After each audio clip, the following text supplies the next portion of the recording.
Donc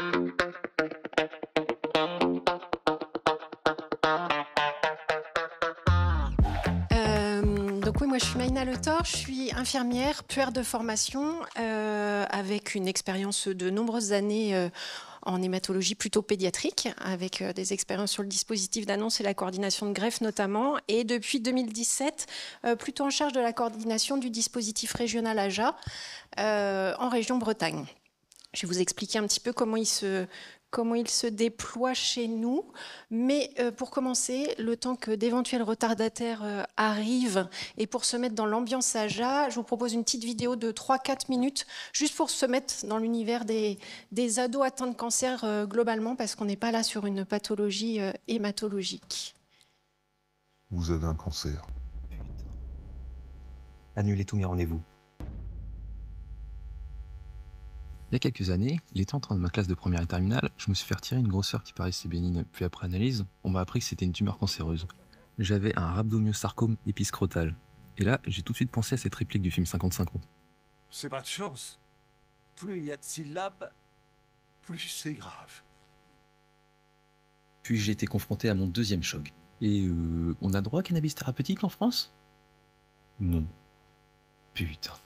Puis vint le jour de ma première chimiothérapie. J'étais stressé, angoissé, je ne savais pas du tout à quoi m'attendre. Je ne m'étais jamais senti aussi seul. Hey, ça te dit une petite partie de Mario Kart? Il y a une salle de jeu juste à côté. Bah ouais, grave. Non, pas la carapace bleue! Hey, ça y est, ta chimio elle est vide. Tu fais partie du club.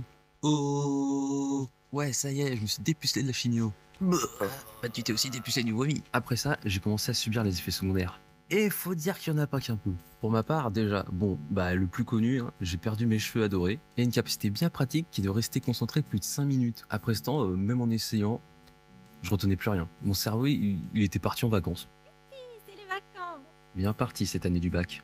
Pendant le traitement et les jours qui suivaient, je pouvais plus rien avaler. Déjà parce que sinon, ça ressortait. Et aussi un effet secondaire un peu moins connu, on peut avoir la bouche et la gorge rempli d'aftes qui empêchent tout passage, sauf si on est masochiste. Et ma peau a très éclairci. Ah ouais, ça change. Bah quoi? Et il y a aussi l'aspect psychologique qui fait que parfois on se crée soi-même des effets secondaires supplémentaires. Par exemple, pendant une de mes chimios, j'ai mangé un sandwich Subway. Et depuis ce jour, jusqu'à récemment, toute allusion à Subway donnait ou me faisait vomir. Chaque moment devant la télé ou dehors devenait risqué.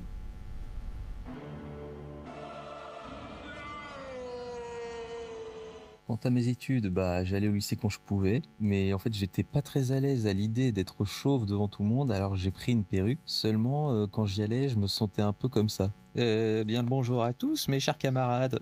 Jeune homme, cessez de faire des bêtises et allez à votre place. J'aimerais bien, mais je peux pas. Oui, parce que je vous avais pas dit, j'ai eu un autre effet secondaire en bonus. Les produits ont complètement grillé les terminaisons nerveuses de mes pieds. Je les sentais plus, c'était des poids morts, hein. C'était devenu des chamallows. Ouais. Ça avait commencé à me faire la même chose au pouce, mais j'ai trouvé comment corriger ça rapidement. Et sinon, concernant le traitement lui-même ou comment ça se passait, j'ai pas vraiment d'anecdote à vous raconter, à part une qui m'a marqué. Mais vraiment bien marqué, hein. Excusez-moi, elle arrive dans combien de temps, ma chimio? Oh, bientôt. Ah, ok.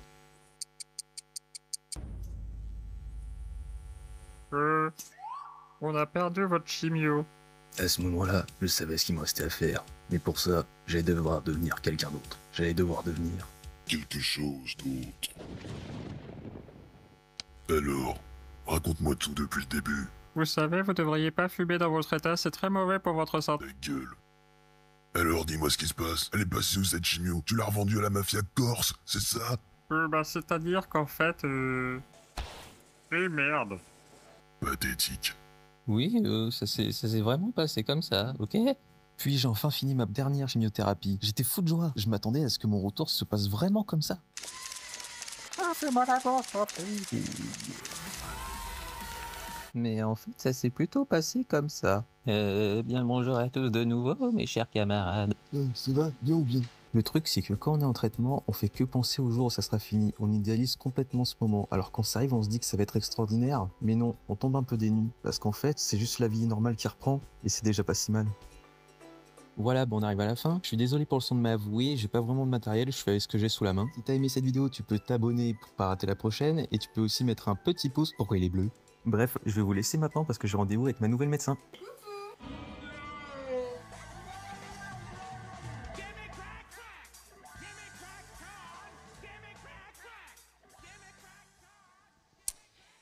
C'était juste pour se mettre dans l'ambiance du quotidien des AJA dans nos services d'hémato ou d'onco. Au-delà de ça, l'idée c'était de revenir un peu sur pourquoi depuis quelques années on a fait des AJA. J'aime pas trop ce mot-là, mais c'est vrai qu'adolescents, jeunes adultes, ça va être long sur l'ensemble du topo. Pourquoi on a fait des AJA, une espèce de population à part, un peu spécifique. Et en fait, tout part des années 2010 où en fait, sur les courbes de survie et on se rend compte qu'il y a eu de grands progrès qui ont été faits dans la prise en charge des patients, mais que sur certaines tranches d'âge, ces progrès sont moins flagrants que sur d'autres tranches d'âge, notamment chez les adolescents et jeunes adultes, et que sur certaines pathologies, je suis désolée, on ne voit pas très bien, mais on est essentiellement sur les tumeurs osseuses et sur les leucémies. On a l'impression qu'on fait un peu moins bien chez les AJA que chez les plus petits. Alors, on est sur des études qui datent un peu, hein, on est en 2009, Tony l'a rappelé tout à l'heure, on était sur le LALA 94, je crois, notamment pour les leucémies, sur cette étude versus le FRAL. On voit bien que les protocoles d'hématologie adulte ont beaucoup changé depuis ces années-là, et on se dit que peut-être ces courbes n'auraient plus, ces graphiques n'auraient plus tout à fait la même allure aujourd'hui. Quoi qu'il en soit, on voit qu'il y a un problème chez les ados. On s'interroge d'abord sur la cause. Est-ce que c'est lié à la population ? Donc on sait que 4 pathologies principales ont leur pic d'incidence à l'adolescence. Ce sont les lymphomes, et notamment les lymphomes de Hodgkin, les sarcomes, les carcinomes, et notamment les carcinomes thyroïdiens, les tumeurs germinales. Des pathologies qui, pour ce qui est notamment des sarcomes, sont des pathologies qui ne sont pas de super bons pronostics de manière générale. On a chez les ados d'autres pathologies qui sont vraiment particulièrement représentées, que sont les leucémies, les tumeurs cérébrales et les mélanomes.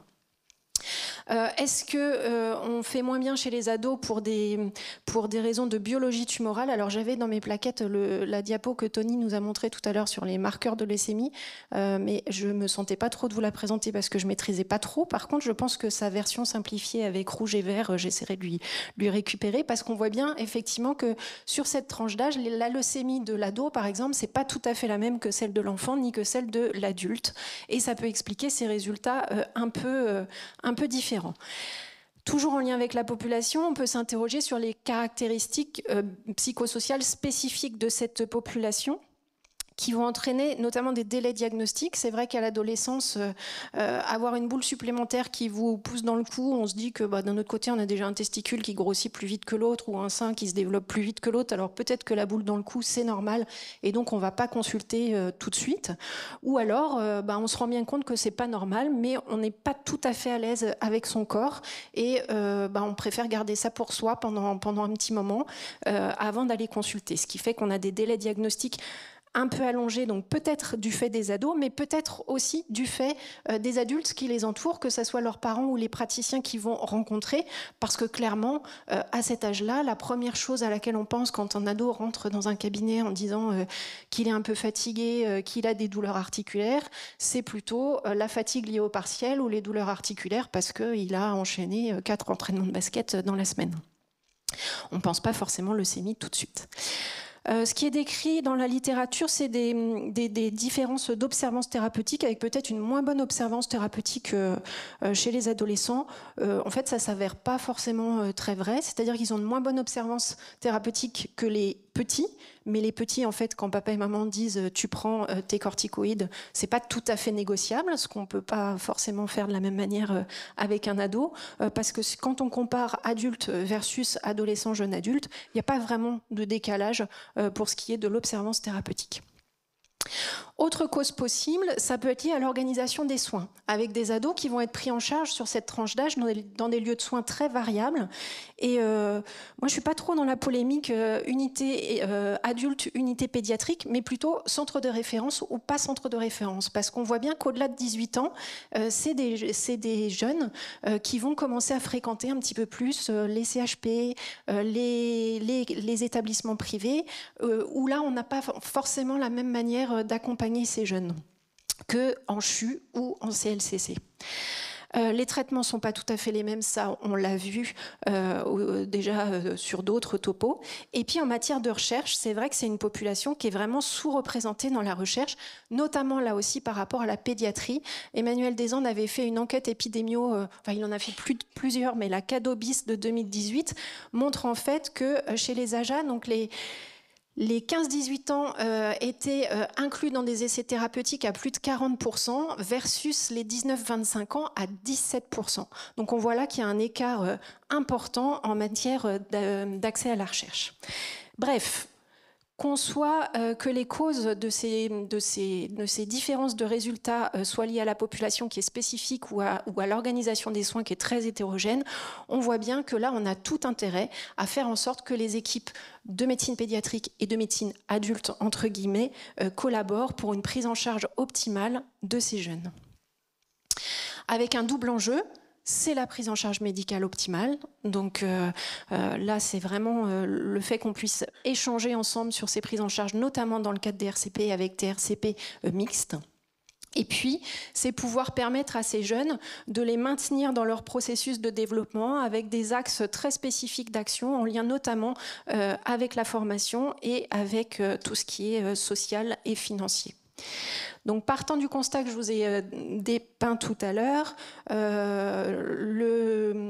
y a une expérimentation qui a été lancée par l'INCa pour essayer de voir ce qu'on pouvait mettre en place comme organisation de soins pour accompagner au mieux ces jeunes, avec des expériences très variées, des dispositifs qui étaient intégrés à un service, des unités AJA, avec celle de Saint-Louis qui perdure aujourd'hui en hématologie et qui est la seule en France.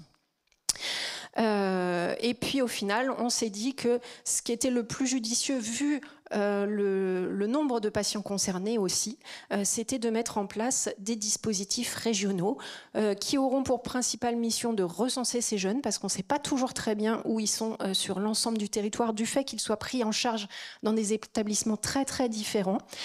De favoriser bien évidemment, j'espère vous avoir convaincu, de la double expertise médicale, notamment RCP, entre les médecins pédiatres et les médecins adultes, d'évaluer et réévaluer tout au long du parcours de soins les besoins spécifiques de ces jeunes, de les informer, de les orienter, tant à la fois les jeunes mais aussi leurs proches et les professionnels qui les accompagnent, on va le voir un peu tout à l'heure.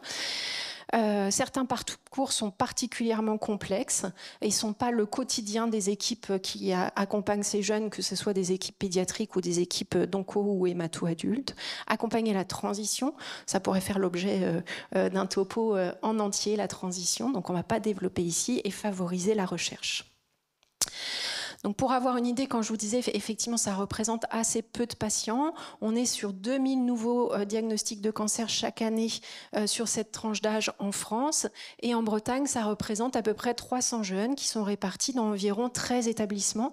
Quand je dis 13 établissements, en fait, l'ARS avait pris comme cut-off le fait qu'un établissement prenne au minimum 8 AJA chaque année en charge, et ça en faisait un établissement qui est représenté là sur cette carte.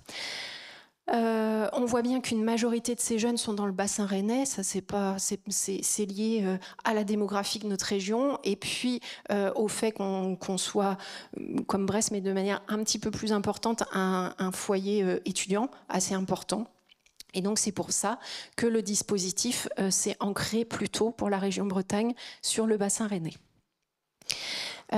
Pour ces 300 jeunes, donc un seul site chez nous, bassin rennais, où on a nos bureaux, avec une infirmière, un médecin, une psychologue, une conseillère d'orientation, et puis tout récemment une enseignante en activité physique et une assistante sociale, le tout sur des toutes petites quantités de temps de travail. Donc même si on a entre guillemets que 300 jeunes. Clairement, en fonction du lieu de vie de ces jeunes, ils n'ont pas tout à fait le même accès à ce soin de support. Finalement, oui, le dispositif AJA constitue un soin de support ou un mode d'accès à des soins de support spécifiques. Comme je vous l'ai dit tout à l'heure, nos actions sont orientées principalement vers les jeunes, mais aussi vers les proches. Alors quand je dis les proches, c'est les parents, c'est les frères et sœurs, c'est les copains-copines, ça peut être des collègues de travail pour ceux qui ont commencé à travailler, un petit ami ou une petite amie qui est là depuis plus ou moins longtemps. Donc c'est très très varié ce qu'on peut faire dans l'accompagnement des proches, mais notre travail est aussi d'accompagner les professionnels qui accueillent ces jeunes, parce qu'en fait, qu'on travaille plutôt dans une unité dédiée à la pédiatrie ou une unité de médecine adulte, ben c'est des populations qui ne sont pas le quotidien de notre activité de soins et qui peuvent poser un peu de difficulté, que ce soit dans l'abord du corps, dans l'abord plutôt psycho-relationnel avec ces jeunes, et puis dans les représentations qu'on peut avoir de ces jeunes, parce que clairement, en général, c'est plutôt cette image qu'on a quand on pense aux AJA et pas celle d'un jeune malade du cancer. À tel point que ce décalage, en fait, dans la perception qu'on peut avoir des jeunes, il est présent aussi chez les professionnels, bien évidemment. Et il y a une étude qu'on met souvent en avant, qui avait été faite. On demandait aux jeunes atteints de cancer, là pour le coup, ce qui était important pour eux dans leur quotidien, donc de jeunes malades, et puis on posait la même question aux soignants. Et on voit que chez les soignants, ce qui arrive en tout premier lieu au top 1 des éléments importants, c'est la survie, c'est la rechute, c'est la gestion des effets secondaires, c'est les relations aux autres et la fertilité. Et on ne retrouve pas du tout les mêmes choses dans le top 5 des ados, puisque ce qu'ils mettent en tout premier lieu dans les éléments importants pour eux au quotidien, c'est la scolarité, puis les relations, puis la fertilité, et ensuite être informé de ce qui leur arrive et l'environnement hospitalier. Il y a d'autres études qui montrent qu'en fait, être traité en pédiatrie ou chez les adultes, c'est pas ça qui les importe, loin de là. Du coup, d'une population spécifique, je me suis demandé si, par le prisme des soins palliatifs, cette population ne pouvait pas devenir une sorte de population à risque. Je m'explique, c'était... Hop là. Au niveau du corps, c'est vrai qu'on est sur des organismes tout jeunes, nickel, qui fonctionnent super bien, parfois même après plusieurs lignées de traitement, et on pourrait être tenté de se dire... Bon, effectivement, il va pas très bien, on sait qu'on n'a pas trop de chances de le mettre en rémission, mais pourquoi pas utiliser encore telle ou telle lignée de traitement, chose qu'on n'aurait pas forcément proposée à un adulte plus âgé. De la même manière, on est parfois un peu mis à mal au plan relationnel dans ces jeunes qui manifestent très très tard, même quand ils sont très altérés, un élan de vie qui est particulièrement important, avec des jeunes qui alors qu'ils sont tout à fait au fait de l'objectif palliatif des soins qui est en cours pour eux, vont nous dire oui, moi ce que je veux c'est passer mon bac, alors ok la chimio, mais plutôt l'après-midi parce que moi le matin j'ai cours, et puis je suis venue avec mes parents parce que j'ai pas tout à fait fini ma conduite accompagnée, et puis l'objectif c'est vraiment que je puisse passer mon permis. Et puis régulièrement on entend nous dans les équipes, mais ils savent vraiment, ils ont vraiment conscience que là on est plutôt dans un accompagnement palliatif, et en fait ça met à mal vraiment l'entourage, surtout soignant, j'ai l'impression, plus que les proches. Et puis clairement, toujours la même chose, hein. On a du mal en fait à voir cette image et à penser soins palliatifs. Dans le cerveau, il se passe un truc qui fait que ça colle pas. On n'arrive pas à faire coïncider un individu qui est, on décrit l'adolescence comme une étape du développement, comme une période de transition entre l'enfance et l'âge adulte, une transition qui va permettre d'acquérir autonomie et indépendance, et puis de l'autre côté, voir un espace-temps qui se réduit, commencer à apporter la notion de finitude de manière de plus en plus concrète pour ces jeunes. pour lesquels on voit que là où théoriquement on serait en recherche d'autonomie et d'indépendance, la maladie et l'altération du corps induite par la maladie va plutôt les amener vers une perte d'autonomie et vers la dépendance. Il ne faut pas oublier pourtant que le cancer est la 3e cause de décès chez les jeunes, après les accidents et les suicides, et que ça concerne quand même une centaine de jeunes qui décèdent chaque année, environ 300 jeunes qui décèdent chaque année de cancer. Du coup, là, je vous fais part de mes questions en matière de soins palliatifs et d'AJA. C'est des questions autour de la proportionnalité.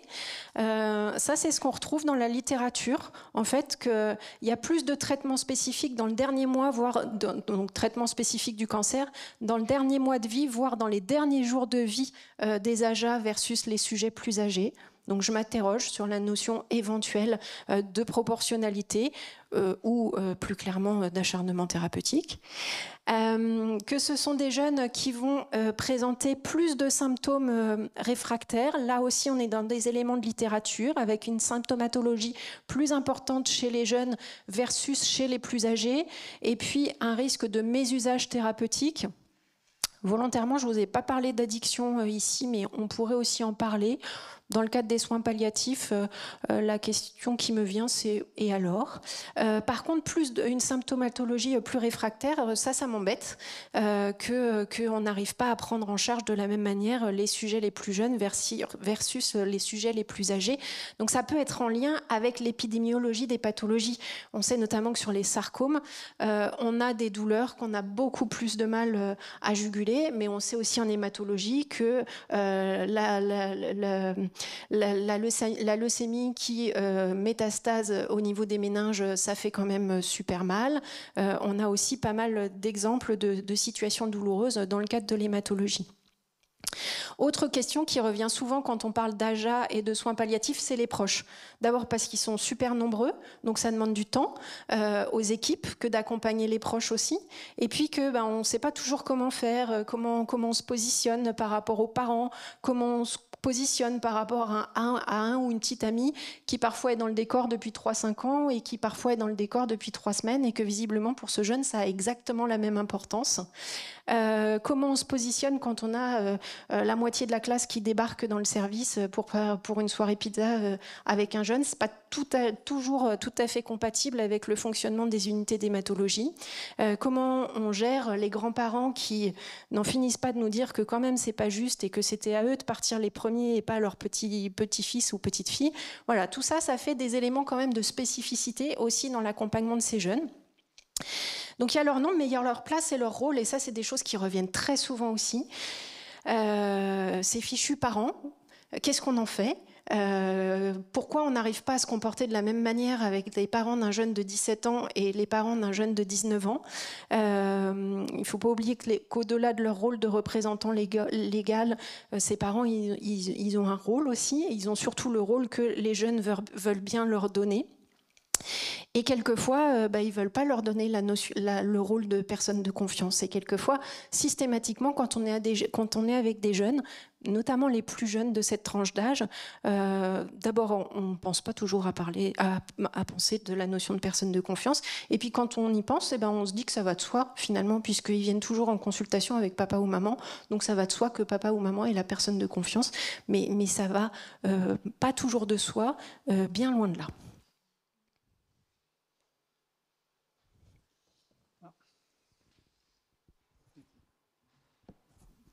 Donc moi, je suis Vincent Morel, je suis responsable du service de soins palliatifs au CHU de Rennes. Donc d'abord, je voudrais remercier les organisateurs, puis vous d'être présents, parce que quand je vois le soleil qui fait, que vous êtes à côté d'une terrasse, à côté d'un bar, et que vous entendez parler des soins palliatifs un samedi après-midi, c'est quand même bien courageux. Donc première chose, bravo. Deuxième chose, il y a une question sur le cannabis. J'ai une réponse. Il y a des études en cours sur le cannabis, donc ça peut nous servir à nous-mêmes. On a montré qu'en soins palliatifs, le cannabis n'améliorait pas la douleur, la prise en charge de la douleur, mais améliorait le bien-être. Je ne suis pas sûr qu'il faille faire une étude pour ça, mais en tout cas, si jamais vous avez un petit bonhomme qui vous demande « est-ce que je peux fumer ?» En soins palliatifs, oui, pour votre bien-être, on sait que ça marche. après où vous fournir. Aujourd'hui, c'est plus simple d'aller pas très loin d'ici que d'utiliser le cannabis thérapeutique. Enfin, ça, c'est une question pratique, si jamais on vous la pose.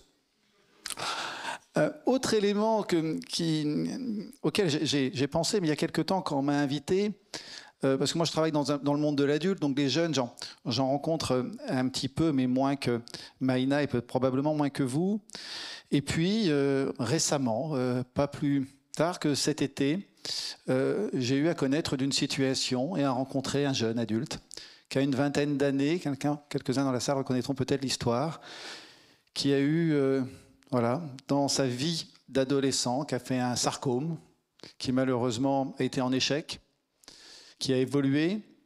Et puis, un jour, il est un peu plus fatigué, son oncologue fait une prise de sang, et là, il voit une leucémie aiguë qui est en dehors de toute ressource thérapeutique. On a une réunion toutes les semaines des soins palliatifs, et je connais bien l'oncologue, parce que on devient vieux, donc on a eu des étudiants externes, donc il vient vers moi, bien embêté, puis il me dit « Vincent, vous ne voudriez pas venir avec moi pour le rencontrer ?»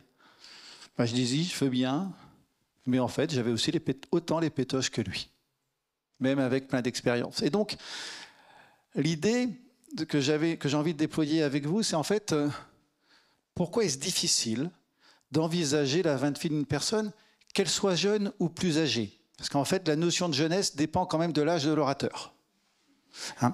Donc voilà, cette question de pourquoi c'est difficile. Et je vais développer avec vous 3 idées. D'abord parce qu'on a peur, tous, et c'est normal. Parce qu'on ne sait pas comment faire. Et puis peut-être plus pour vous, pour moi, parce qu'on ne connaît pas les soins palliatifs. Et j'ai envie de dire, tout ça, c'est totalement normal. Alors, pourquoi on a peur ? Pour répondre à cette question, je ne vous demande pas de faire 10 heures de psychanalyse ce soir, et vous allez avoir autre chose à faire après votre footing, mais ça va quand même être de réfléchir à quel rapport je tiens avec la médecine.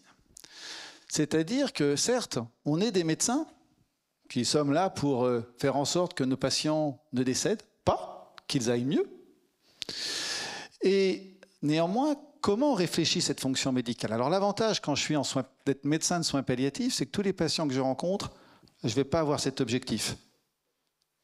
Moi j'ai été pneumologue, le plus dur, c'est quand j'accompagnais des patients que je pensais qu'ils allaient pouvoir guérir et qui rechutaient. Et ça veut dire qu'on partage et on a probablement à réfléchir nous-mêmes, est-ce que cette difficulté d'évoquer les soins palliatifs, c'est pas lié à l'optimisme et à l'espoir qu'on partage avec les patients. Et comment on peut réfléchir à un moment donné que quoi que l'on fasse, l'inéluctable va arriver, que donc à un moment donné, il va bien falloir passer du curatif au palliatif. Pourquoi j'ai peur ? J'ai peur parce que ce qu'on va faire, c'est impossible. En gros, rencontrer une personne en soins palliatifs, annoncer une mauvaise nouvelle, c'est 2 personnes qui vont se rencontrer qui ne voudraient absolument pas être là. Vous, parce que vous ne voudrez pas être là pour dire ce que vous allez avoir à dire. Et la personne que vous allez rencontrer, elle ne veut pas être là parce qu'elle ne veut pas entendre ce que vous allez lui dire. Et sincèrement, je me revois encore quand avec le collègue, j'ai rencontré ce jeune en consultation avec ses 2 parents que je ne connaissais absolument pas. Personne n'avait envie d'être dans cette pièce. Donc on va poser, c'est impossible de la rencontre. Pourquoi est-ce qu'on a peur aussi ? Parce qu'on a des émotions. Et les émotions, on a peur qu'elles nous emportent. Et on nous forme à ne pas avoir d'émotions, à avoir la bonne distance. J'ai croisé, il n'y a pas longtemps, un interne aussi qui me disait combien il avait du mal avec ses émotions. Et j'ai essayé de le convaincre que les émotions, c'était une richesse. Donc je ne vous demande pas d'avoir une distance avec les malades, je vous demande d'avoir une juste présence. Et si vous voulez rentrer en relation, il va falloir apprendre à faire avec les émotions, parce que c'est ce qui fait que vous allez rentrer en relation. Donc le docteur robot, c'est pas possible. Mettre à distance nos émotions, c'est le meilleur moyen qu'elles arrivent au galop. Néanmoins, c'est difficile parce qu'elles sont présentes, et on va voir tout à l'heure un peu comment on s'adapte. Alors j'avais un collègue de soins palliatifs, les premières fois où j'ai fait mes cours, qui m'a dit « Mais Vincent, si un malade est malade, c'est pas de ta faute. » C'est vrai finalement. Et Vincent, si quelqu'un est malade, tu n'as pas à t'en vouloir de préférer être à ta place qu'à la sienne. C'est pas faux non plus. Donc cette démarche d'introspection, moi, elle me semble absolument nécessaire pour être aussi en relation avec les patients que vous allez voir. Sur les mécanismes, alors avec une spécificité en hématologie, c'est une diapositive que j'avais préparée déjà pour un topo en hémato, c'est que il y a des choses qui rendent les choses plus difficiles que dans d'autres spécialités. Moi qui étais pneumologue, il y a 20 ans, le cancer du poumon, c'était palliatif d'emblée. J'ai guéri aucun malade du cancer du poumon. C'est peut-être pour ça que je suis parti en soins palliatifs, mais enfin, pas grand succès. Vous avez la possibilité d'une guérison à des stades très avancés, et on a encore vu sur le carticelle, moi je vais devenir un spécialiste du carticelle en soins palliatifs. Enfin, c'est assez extraordinaire, quoi. En plus, vous avez des perspectives thérapeutiques, mais enfin, il va être obligé de venir tous les 2 mois au topo sur les carticelles pour voir les nouveautés. Ça n'arrête pas. Ça évolue tout le temps. Avec ce qui est difficile, en même temps, c'est des évolutions totalement imprévisibles. En gros, ça marche pas. On essaye de savoir pourquoi ça marche, mais travailler avec une certitude, c'est difficile. Ce que j'ai noté également, c'est que dans la plupart des cancers solides, l'évolution est relativement lente. Tandis que des patients que vous suivez, en tout cas ceux que je suis amené à rencontrer du service d'hémato, quand ils décrochent très vite. Ils décrochent très vite en étant peu symptomatiques. Ils le sont à la fin. Mais il peut y avoir un moment d'effet de sidération de l'évolution de la maladie. Un patient qui a des métastases osseuses d'un cancer du poumon ou d'un cancer digestif, il sent la maladie en lui parler. J'ai parfois l'impression que la maladie, où elle parle plus avec l'hémogramme que pour le malade lui-même, et ce n'est pas simple d'arriver à faire avec. Autre chose, vous connaissez les patients par cœur, vous les suivez depuis tellement longtemps, forcément on s'attache, et tant mieux, on s'attache aux patients. Et alors, j'ai souligné tout à l'heure, j'ai adoré la présentation tout à l'heure, parce qu'on est quand même aussi en capacité d'avoir des iatrogénies relativement lourdes. Et c'est la première fois où, je ne sais pas si vous avez vu dans le topo précédent de tout à l'heure, qu'on vous a montré qu'on pouvait faire pire avec des traitements. C'est-à-dire qu'à un moment donné, on avait un taux de rechute plus faible, plus important, avec un taux de survie plus faible, plus important également. Vous m'avez suivi? C'est-à-dire qu'on avait une iatrogénie qui tuait. C'est bien ça, hein, c'est bien ce qu'il fallait comprendre. Hein. Donc, ça aussi, c'est une spécificité, je veux dire, de l'hématologie. La première fois, on m'a parlé des carticelles. Quand on m'a dit, oui, le malade, il va en réa, c'est normal. Ouais, quand même. Mais c'est pas grave, ça va passer. Ouais. Mais c'est quand même lourd comme traitement. Donc, vous avez aussi des traitements très lourds qui vont être acceptés parce qu'ils sont efficaces.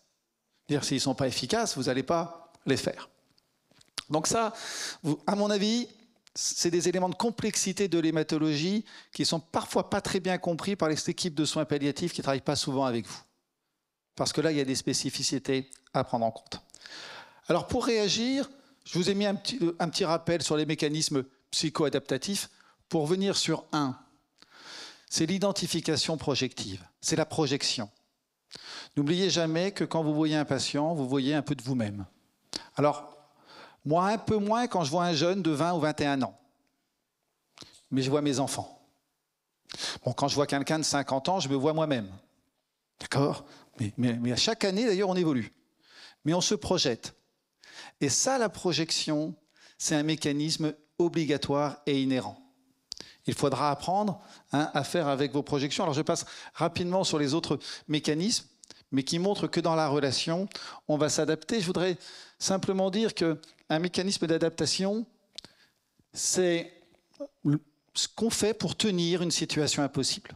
Donc, il ne s'agit pas de les changer, il s'agit de faire avec, de les comprendre, de s'accepter finalement un peu comme on est, en évitant un seul mécanisme, je le mets là en diapositive, c'est le mensonge, hein, parce que là, vous emmenez le malade ailleurs.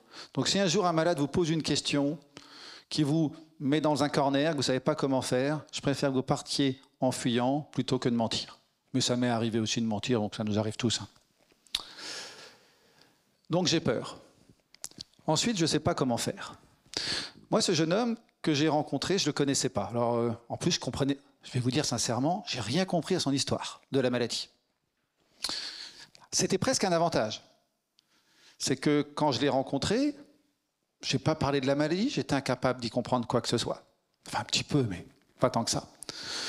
Donc finalement, l'important, est-ce que ce n'est pas d'abord de connaître le patient? Maïna l'a très bien souligné tout à l'heure, entre nos projections et la réalité du malade, c'est totalement différent. Un patient ne va jamais accepter un traitement pour le plaisir d'accepter un traitement. Il va accepter un traitement parce qu'il y a quelque chose. Et c'est important de le connaître. Et vous voyez bien que selon les enjeux, vous allez accepter tel ou tel traitement. Et puis que quelque chose qui n'apparaît pas dramatique va pouvoir l'être chez quelqu'un d'autre. Sincèrement, moi, si je me fais les croisés, c'est pas très grave. Si j'étais joueur de foot professionnel, ça serait plus compliqué. Je peux avoir une main en moins, mes talents de piano sont tellement médiocres que ça ne va pas changer grand-chose. Si j'étais pianiste professionnel, ça serait différent. Est-ce qu'on est suffisamment attentif à connaître les patients? C'est-à-dire, quelles sont les attentes? Qu'est-ce qui est important pour lui? Qu'est-ce que vous pourriez me dire pour que je vous connaisse mieux? En 2 minutes, vous allez avoir des éléments majeurs. Et si on va aller dans des questions un peu plus intimes, de connaissances un peu plus fines, on peut dire, pour vous, une soirée sympa, c'est quoi? Une rencontre avec des amis sympa, c'est quoi? Une bonne journée, c'est quoi? Une mauvaise journée, qu'est-ce que c'est? Et quand j'ai rencontré ce jeune, l'idée spontanée, ça avait été de dire pour mon collègue, on va l'hospitaliser. Et puis on va le prendre en charge à l'hôpital. Et je lui dis, tu sais, peut-être qu'on va lui demander qu'est-ce qui est important pour lui. Et contrairement à tout ce qu'on imaginait, ce qui était important pour lui, c'était de rester chez lui. Puis ensuite, la deuxième chose qui était importante pour lui, c'était de parler à son frère. Parce qu'il avait bien compris ce qui allait malheureusement lui arriver. Et ma proposition, on vous fait parler souvent des directives anticipées. Vous en entendez parler de ça. Est-ce que vous avez entendu parler de l'Advanced Care Planning? Non. Donc ça, c'est l'Advanced Care Planning, c'est la finesse des directives anticipées. En fait, les directives anticipées, c'est pour dire ce que je souhaite le jour où je ne suis plus capable de m'exprimer vis-à-vis de la poursuite ou non des traitements. C'est quand même très directif. L'Advanced Care Planning, c'est l'opportunité d'exprimer mes priorités, mes valeurs, mes attentes, la signification que je donne à ma vie, aux relations aux autres, aux soins que je désire. C'est-à-dire que c'est la connaissance fine du malade. Et que cette connaissance fine du malade que vous allez acquérir au fur et à mesure de la prise en charge, elle vous servira si jamais, malheureusement, vous avez à l'accompagner au moment de la fin de sa vie. Enfin, je vais en dire, elle vous servira même tout le temps d'ailleurs. C'est-à-dire que dans tous les choix que vous allez faire, il ne faudra pas oublier ce que sont ses plaisirs, ce que sont ses craintes, ce que sont ses buts, ce qui est acceptable, ce qui n'est pas acceptable. Puis pour faire classe, j'ai même trouvé une application. Donc si on a du réseau, vous pourrez la télécharger. C'est l'application Concerto, qui est une application sur les hôpitaux de Genève, qui vous permettrait de poser quelques questions, comme ça, à des patients que vous voyez, pour mieux les connaître. Alors, il ne s'agit pas de leur dire « j'ai eu un topo avec le docteur Morel sur les soins palliatifs, et pour bien vous connaître, je vais vous poser telle question aujourd'hui. » D'accord, je compte sur vous, vous le faites discrètement. Mais sur un temps de 3, 4, 5 consultations, je vous invite à savoir ce qui est important pour le jeune que vous rencontrez ou par la personne plus âgée que vous rencontrez. Quelle est sa priorité dans sa vie? Et vous serez peut-être étonné que la vôtre ne soit pas la sienne.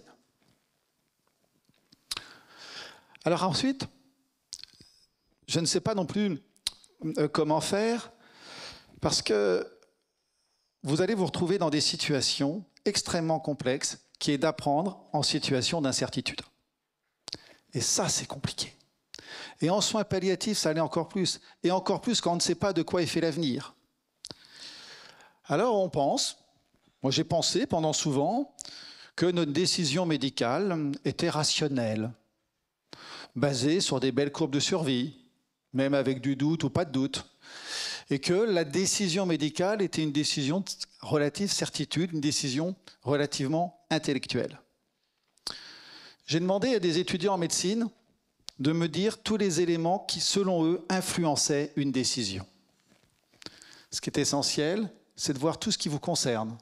votre vécu, la façon dont vous interprétez les événements, vos préjugés, l'éducation, vos valeurs, vos croyances, votre état d'esprit, vos préoccupations personnelles, vos émotions, l'identification projective, votre intuition, le contexte matériel. Oh, il y a quand même les connaissances, la logique, le raisonnement médical.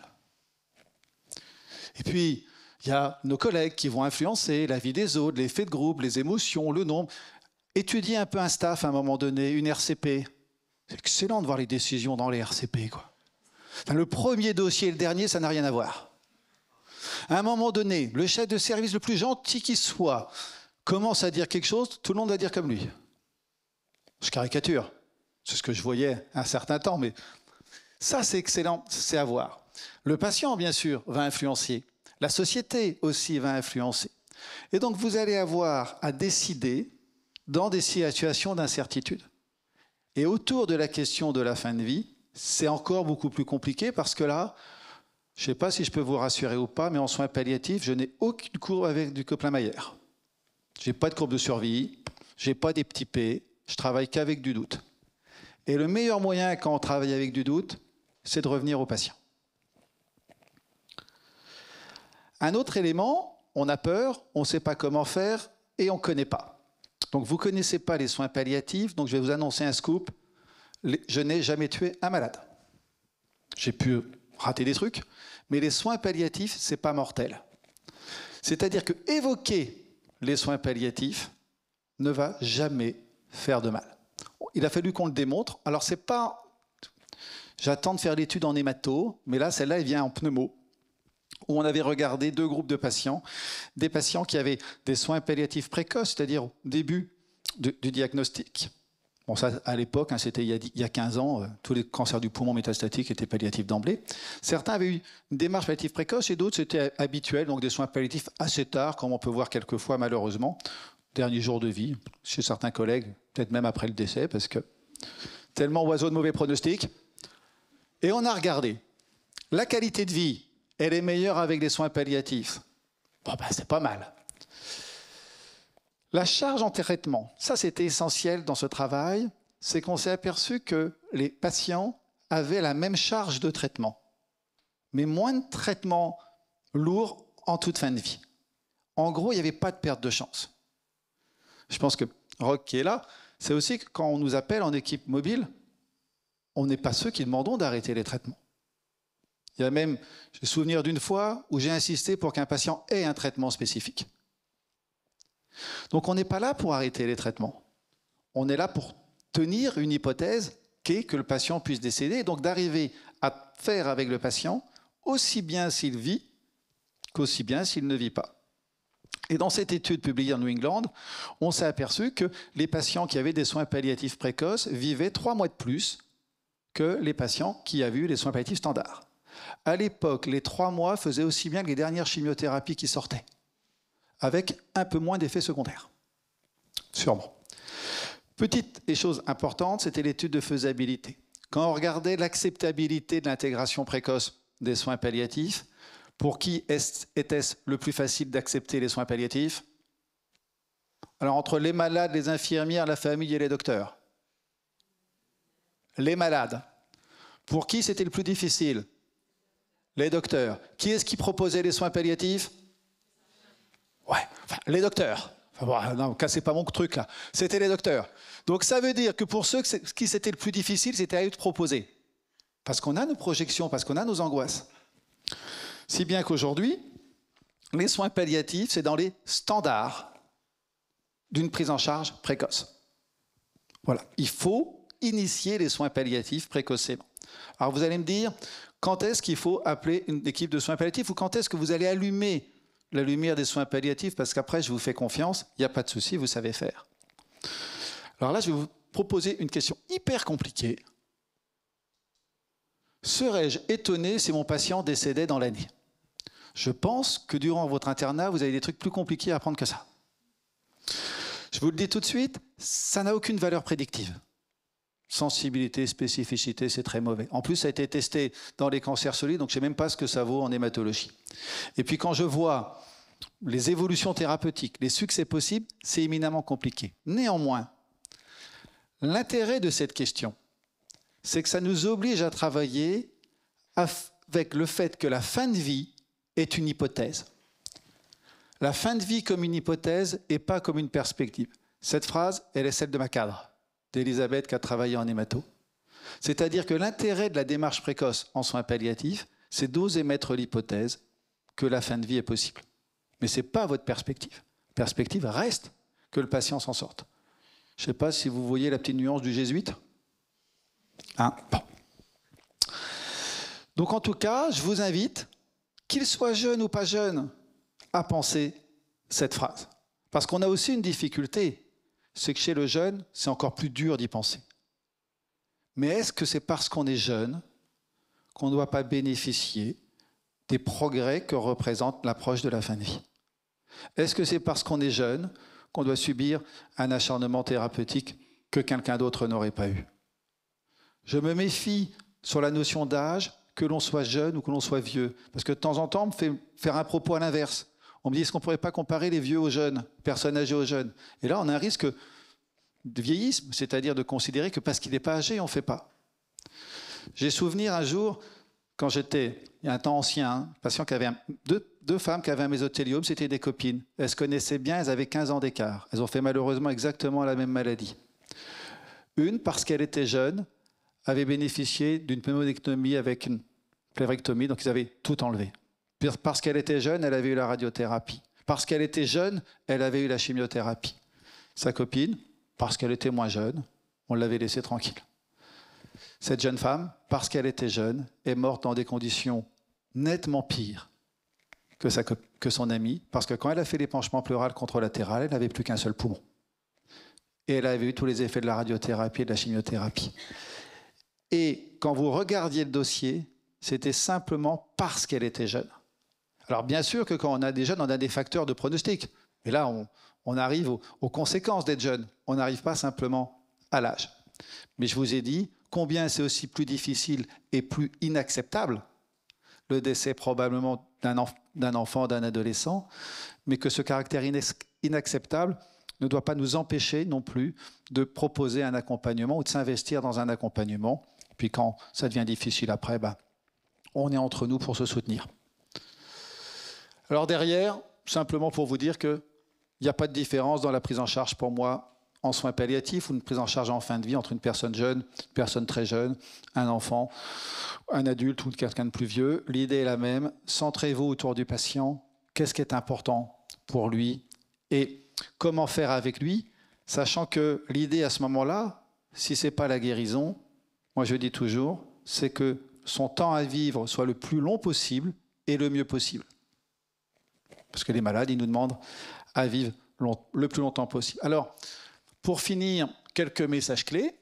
Bon, je pense que vous avez compris que c'était normal d'avoir peur. Hein, on est OK? Qu'est-ce qui est important pour toi? Ça, c'est même valable au quotidien quand vous aurez des grands-enfants. Enfin, il y a des trucs qu'il faut ressortir. Je fais de mon mieux et ce n'est pas de ma faute. Voilà. Envisager, anticiper une mort possible, c'est pas mortel. La fin de vie comme une hypothèse et pas comme une perspective. Et puis, je voulais revenir simplement sur terminer que l'âge ne peut pas être un critère à lui seul. Hein, c'est les conséquences de l'âge. Pourquoi ça sonne, ça? Voilà. Les conséquences, enfin, c'est l'impact de l'âge qui doit influencer les décisions. Bon, c'était pas essayer de faire un peu léger pour le samedi après-midi, mais enfin, c'est quand même un sujet un peu complexe. Hein. Et puis, n'oubliez pas, serais-je surpris si le patient décédait, vous appelez les petits copains de soins palliatifs, et puis on viendra vous aider.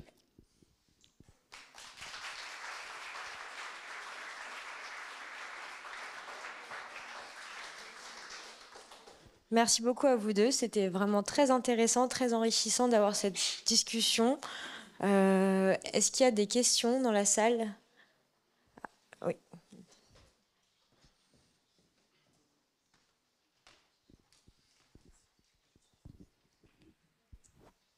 Merci beaucoup pour votre présentation, c'était vraiment très enrichissant. Moi, j'avais une question par rapport aux patients âgés notamment, qu'on diagnostique des pathologies très graves, mettons une leucémie aiguë myéloblastique à l'âge de 86 ans. Évidemment, si je me pose la question, est-ce que je serais surpris si la patiente décédait dans l'année? la réponse serait non. À ce moment-là, à quel moment contacter l'équipe de soins palliatifs et co-organiser dans un premier temps au moment de... Est-ce que c'est directement au moment de l'annonce? Est-ce que c'est quelques temps après sur les premiers traitements? Quel est le timing le plus adapté? Vous le feriez comment, vous? Alors, classiquement, pour moi, la première étape, c'est l'annonce du diagnostic qui est un moment délicat, souvent avec les enfants qui sont présents, de la patiente ou du patient.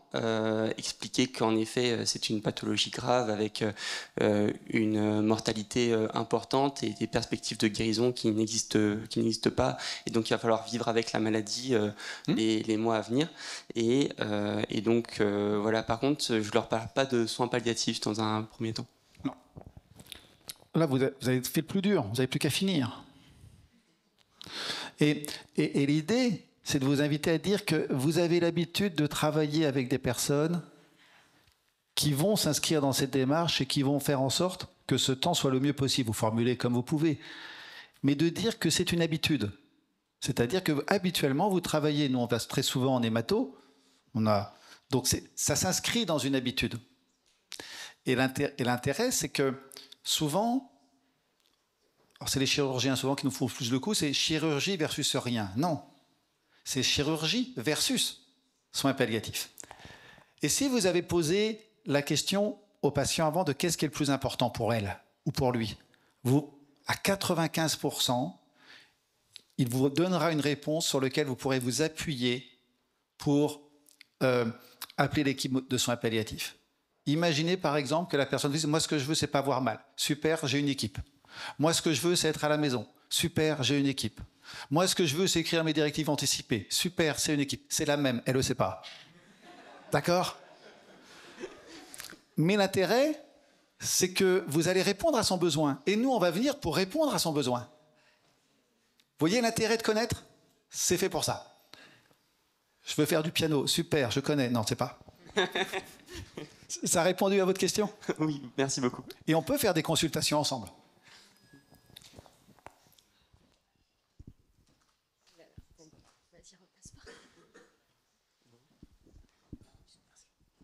Bonjour, merci beaucoup pour le topo. J'avais une question, enfin je suis tout à fait d'accord et tout à fait pour l'idée de faire rencontrer l'équipe de soins palliatifs à tout le monde dès le début, mais je suis pas sûr qu'il y ait les ressources suffisantes en soins palliatifs pour faire rencontrer à tous les malades qui ont un cancer dès le début. Est-ce qu'il faudrait que nous, les hématos et les oncologues, on soit mieux formés à ça, ou est-ce que vous pensez qu'il y a les ressources suffisantes pour que chaque cancéreux rencontre un soin palliatif?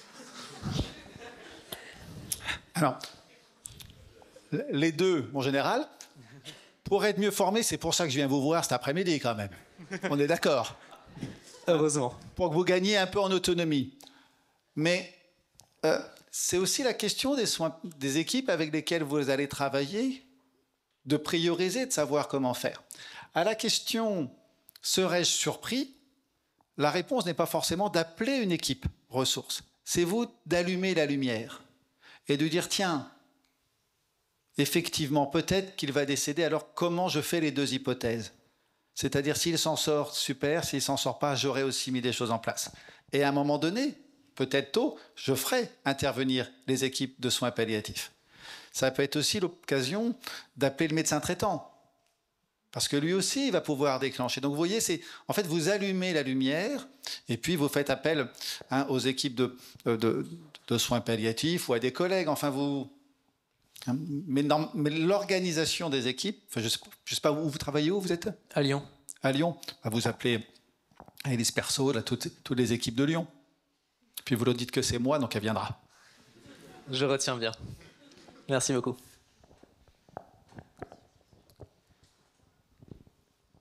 Oui, moi j'avais une petite question sur le plan organisationnel pour le réseau AJA. Comment ça se passe pour les jeunes, par exemple, qui sont dans des centres périphériques? Est-ce que vous les rencontrez, vous? Est-ce qu'ils viennent à votre rencontre? Ou est-ce que c'est juste les équipes qui vous appellent? Enfin, je sais pas, parce que du coup, les ITE formés AJA, peut-être qu'il y en a... Enfin, j'imagine qu'il n'y en a pas du tout partout. Il n'y en a pas tant que ça. Alors maintenant, il y a un DU. On va attaquer sur la 3e promotion. Donc effectivement, il y a un DU cancer adolescent jeune adulte. Donc c'est déjà une source de formation qui est assez important. Il y a l'IGR qui propose aussi une formation AJA sur 3 jours. Donc là aussi, ça permet vraiment d'avoir une sensibilisation. Après, des dispositifs AJA, effectivement, on en a maintenant dans toutes les régions, mais plus ou moins, vous avez vu, plus ou moins condensés. Nous, on a une mission de recensement. Sur cette mission de recensement, chaque fois que je recense un jeune, je ne vais pas l'appeler parce qu'on travaille vraiment en collaboration avec les équipes. Par contre, chaque fois qu'une équipe nous dit on a rencontré tel jeune, on a transmis les coordonnées, le jeune est OK pour que vous l'appeliez, là je l'appelle quel que soit son lieu de vie. Parfois, il ne se passe rien. C'est-à-dire que d'ailleurs le jeune se demande bien pourquoi je l'appelle alors qu'on lui avait déjà remis les coordonnées du dispositif et que clairement ça l'intéresse pas du tout. Parfois il se passe plein de choses. Je suis même très étonnée de ce que certains jeunes peuvent livrer à quelqu'un qu'ils n'ont jamais vu par téléphone à distance, voilà. Et ça, c'est les jeunes qui vont tirer un bénéfice de nos interventions. Là encore, il n'y a pas de prosélytisme, c'est une offre d'accompagnement supplémentaire. En général, les jeunes, même qui comprennent pas trop l'intérêt au début, finissent par le voir à un moment ou à un autre du parcours. D'ailleurs, c'est pas forcément dès l'annonce diagnostique. Par contre, c'est comme les soins palliatifs, hein, plus on est annoncé précocement, mieux c'est, parce que ça permet à chaque patient de voir un petit peu comment il va pouvoir utiliser et exploiter cette proposition de soins. Je reviens juste sur quand est-ce qu'on appelle, c'est pas toujours facile d'appeler. Enfin, moi, je l'ai expérimenté sur l'hématologie adulte, justement au CHU de Rennes, où quand j'ai commencé mon travail, je suis allée assister à certaines consultations pré-greffe des jeunes, et où clairement la notion de personne de confiance, de directive anticipée et la collaboration avec l'équipe mobile de soins palliatifs, on avait mis une vignette clinique sur le topo, mais là, vu le temps, on va stopper. Est annoncé très clairement. De toute façon, la greffe, c'est en hémato un traitement qui arrive parfois en 2e, 3e lignée, donc avec des jeunes qui savent qu'ils ont une maladie grave. On leur remet des livrets, le livret, là, je vais recevoir une allogreffe de moelle, où c'est écrit en toutes lettres, dans le verbatim, à la fin de ce livret, je pense que la plupart d'entre vous, vous le connaissez, dans le verbatim, est-ce que c'est grave, est-ce que je peux mourir? La réponse est oui. Moi, tous les jeunes avec lesquels j'ai pu échanger, ils me disent, je l'ai très bien vu, cette page-là, j'ai pas forcément envie d'en parler, mais je l'ai très bien vu. Et donc, effectivement, de dire que c'est une habitude de collaborer avec cette équipe, notamment quand, à certains moments de la procédure, qui est grave, et ils savent que c'est grave, on peut en avoir besoin soit sur des symptômes réfractaires, soit effectivement pour mettre en place les soins un petit peu différemment, ça passe. Voilà, ça pour le coup j'en ai été témoin, au-delà d'en avoir entendu parler par les équipes, d'avoir lu ces mêmes études sur amélioration de la qualité de vie quand on présente précocement les soins PAL, ça passe, y compris chez les jeunes. D'ailleurs, c'est souvent les parents qui sont un peu plus éprouvés que les jeunes eux-mêmes sur ce genre de présentation. Avec ce retour, quand l'équipe se présente, dire mais vous êtes sûr que c'est bien normal, c'est la procédure normale que l'équipe Soins PAL vienne se présenter à nous, c'est pas parce que vous nous aviez caché un truc et qu'en fait c'est plus grave que ce que vous nous aviez annoncé. Ok. Et juste une petite question un peu basique qu'on se posait, mais je pense qu'on est confronté pas mal à cette problématique en tant qu'interne avec les AJA sur le tutoiement et le vouvoiement. Juste, je me dis peut-être qu'on devrait juste leur demander ce qu'ils veulent, mais de manière générale, vous avez l'impression qu'ils parce qu'on alterne tout le temps entre le tu et le vous. Je ne sais pas du tout répondre à ça parce que en fait, moi-même, je me pose la question. C'est-à-dire que spontanément, quand les jeunes sont pris en charge en pédiatrie, s'ils ont 18 ans, je vais les tutoyer. S'ils ont 17 ans et que je viens les voir en hématologie adulte, je vais les vouvoyer. Et je justifie ça au prétexte que finalement, en cours au lycée, les profs les vouvoient, donc je vois pas pourquoi on les tutoierait, que de familiarité, c'est infantilisé. Et au final, une fois sur deux, le tutoiement m'échappe et on finit par demander comment vous voulez que ça se fasse. Mais c'est très bizarre parce que, notamment sur Rennes, la majorité des soignants tutoient les patients et moi, quand j'arrive, je les vouvoie et du coup, je me dis « Oh, c'est bizarre que je les aborde pas de la même manière ». Donc ça, c'est une vaste question. Mais là encore, la réponse, elle est qu'est-ce qu'il veut ? Qu'est-ce qu'il préfère ? Celui qui est en face de moi, comment il souhaite qu'on échange ? Bon, c'est rassurant qu'en tant qu'infirmière de... Vous allez voir que quand vous avez des questions comme ça, vous allez en avoir pendant toute votre carrière, faites confiance au malade, il va vous dire. Si vous lui demandez, il va vous dire. Mais pour plein de trucs, en fait. En fait, ils savent ce qu'ils veulent.